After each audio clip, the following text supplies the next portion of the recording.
ಆಕೆಗೆ ಗಂಡನ ಜೀವಕ್ಕಿಂತ ಗಂಡನ ಬೋಳು ತಲೆಯೇ ದೊಡ್ಡದಾಗಿತ್ತು.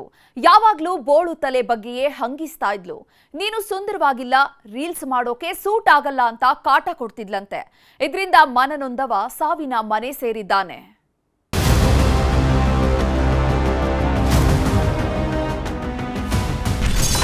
ತಲೆ ಕೂದಲಿಲ್ಲ ಅಂತ ಜೀವ ಹೆಣ್ತಿದ್ಲು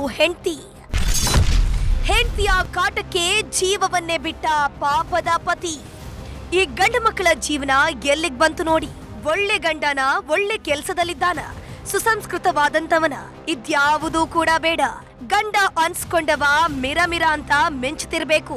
ಹೊಟ್ಟೆಗೆ ಹಿಟ್ಟಿಲ್ಲದಿದ್ರು ಜೊಟ್ಟಿಗೆ ಮಲ್ಲಿಗೆ ಹೂವು ಅನ್ನೋ ಹಾಗೆ ರೀಲ್ಸ್ ಮಾಡೋಕೆ ತಳತಳ ಅಂತ ಹೊಳಿತಿರ್ಬೇಕು. ಈಕೆಯು ಇಂಥದ್ದೇ ಜಾಯಮಾನದವಳು. ಮಕ್ಕಳು ಮರಿಯಂತ ಸಂಸಾರ ಮಾಡೋದನ್ನ ಬಿಟ್ಟು ರೀಲ್ಸ್ ಮಾಡೋ ಶೋಕಿ ಶುರುವಾಗಿತ್ತು. ಗಂಡನ ಜೊತೆ ಡಿಂಕ ಚಿಕ್ಕ ಅಂತ ಕುಣಿಯೋದಕ್ಕೆ ತುದಿಗಾಲಲ್ಲಿ ನಿಂತಿದ್ಲು. ಆದ್ರೆ ಪಾಪದ ಪರಶಿವನಿಗೆ ತಲೆ ಮೇಲೆ 4 ಕೂದ್ಲಿದ್ವು. ಇದೇ ನೋಡಿ ಸುಪನಾತಿ ಸುಂದರಿಗೆ ತಲೆನೋವಾಗಿದ್ದು. ಈತನ ಹೆಸರು ಪರಶಿವ ಅಂತ. ಚಾಮರಾಜನಗರ ತಾಲೂಕಿನ ಉಡಿಗಾಲ ಗ್ರಾಮದವನು. ಲಾರಿ ಡ್ರೈವರ್ ಆಗಿದ್ದ ಈತ ತಾನಾಯ್ತು ತನ್ನ ಪಾಡಾಯ್ತು ಅಂತಿದ್ದ.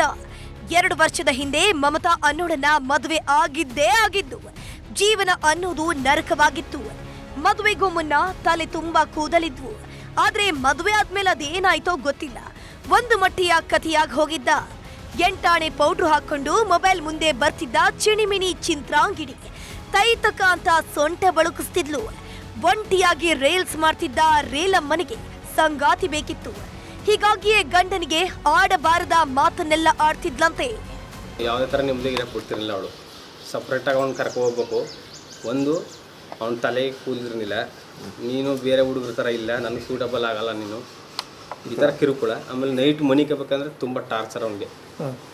ಗಿಂಜೋದು, ಬೊಯ್ಯೋದು, ಒಡೆಯೋದು, ನಿನ್ನ ಗಂಡಸ ಅನ್ನೋದು, ನಿನ್ನ ಹಂಗೆ ಮಾಡಿಸಿ ಪ್ರತಿಯೊಂದು ವಿಚಾರನೂ ಏನೇ ಒಂದು ಸಮಸ್ಯೆ ಆದ್ರೂ ಗಂಡ ಹೆಂಡತಿ ಸಮಸ್ಯೆ ಬಂದವರು ಫಸ್ಟ್ ಅವ್ರ ತಾಯಿಗೆ ತಿಳಿಸ್ತಿದ್ದು.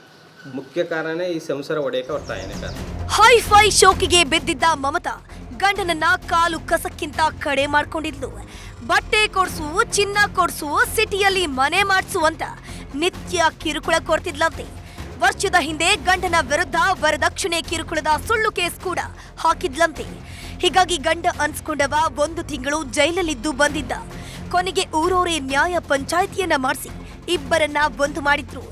ಆದ್ರೂ ಕೂಡ ತನ್ನ ಹಳೆ ಚಾಳಿಯನ್ನ ಬಿಟ್ಟಿರ್ಲಿಲ್ಲ. ಹೀಗಾಗಿ ಮನನೊಂದವ ಡೆತ್ ನೋಟ್ ಬರೆದು ಸಾವಿನ ಮನೆ ಸೇರಿದ್ದಾನೆ. ಇವಳಿಗೆ ಮನೆಯಲ್ಲಿ ನೋಡ್ಕೊಂಡು ಹೋಗೋದು, ಅಡುಗೆ ಮಾಡೋದೆಲ್ಲ ಇಷ್ಟ ಇಲ್ಲ. ಇವರು ಸೋಕಿ ಮಾಡಬೇಕು, ಹೊರಗಡೆ ಸುತ್ತಾಡಬೇಕು, ಟಿಕ್ ಟಾಕು, ಈ ಫೇಸ್ಬುಕ್, ಇನ್ಸ್ಟಾಗ್ರಾಮು, ರೀಲ್ಸ್ ಮಾಡೋದು, ಈ ರೀತಿ ಅಂದರೆ ಇವರು ಹಳ್ಳಿಲಿ ಇರೋದ್ರಿಂದ ಒಂದು ಸ್ವಲ್ಪ ಸಂಪ್ರದಾಯ ಇರ್ತದೆ. ಅಕ್ಕಪಕ್ಕದ ಮನೆಯವರೆಲ್ಲ ನೀವು ಸೊಸೆ ರೀತಿ ಮಾಡ್ತಿಲ್ಲ, ಒಂದು ಸ್ವಲ್ಪ ಬುದ್ಧಿ ಹೇಳ ಅಂತಂದಾಗ ಇವರು ಅದೊಂದು ಕಾರಣಗಳಿಗೆ ಇವರು ಹೊರಗಡೆ ಹೋಗಿ ಇದು ಮಾಡ್ತಿರ್ತಾರೆ. ಒಟ್ನಲ್ಲಿ ಹೆಂಡತಿಯ ಹೈಫೈ ಶೋಕಿ ಗಂಡನ ಜೀವವನ್ನೇ ಬಲಿ ಪಡೆದಿದ್ದು ಮಾತ್ರ ದುರಂತ. S M Nandish, news 18 Chamarajanagar.